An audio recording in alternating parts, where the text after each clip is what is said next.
Уметниците слободно нека творат, но позитивно да не ја нервираат Бугарија. Оваа порака стигнува од министерката за култура Бисера Костадиновска-Стојчевска.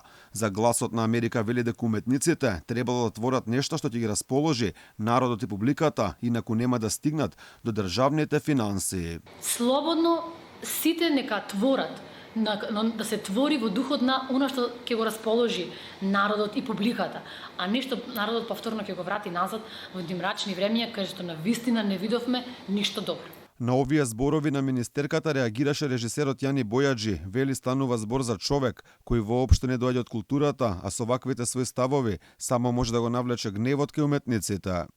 Заборава една единствена работа. Таа госпоѓа не е министер за забава, туку министер за култура. Влегуваат во една стапица од која нема да излечат жива глава. Тоа е моментот кога уметниците од спротивставена страна ќе се ги претворат во непријатели.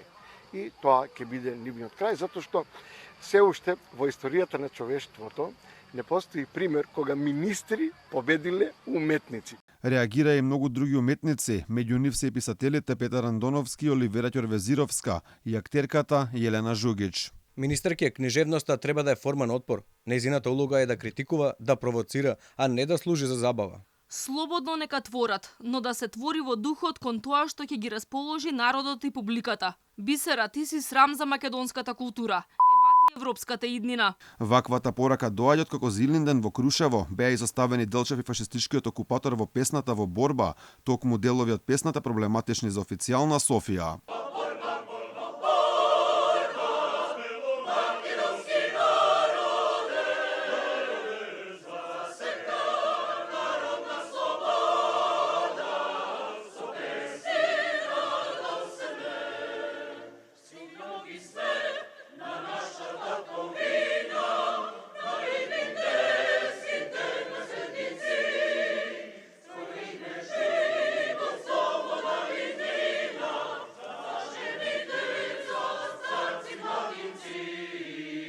Од оригиналната песна напишана во збирката на Кочо Рацин, која беше посмртно објавена, откако е пронедена во неговата ташна, изоставени се партизаните од НОБ, кои додека се борат над главите им се вее знамето на Гоце. Она што загрижува покрај попустливоста на македонските власти е што речиси никогаш не се реагира на бугарските провокации, кои се доста чести.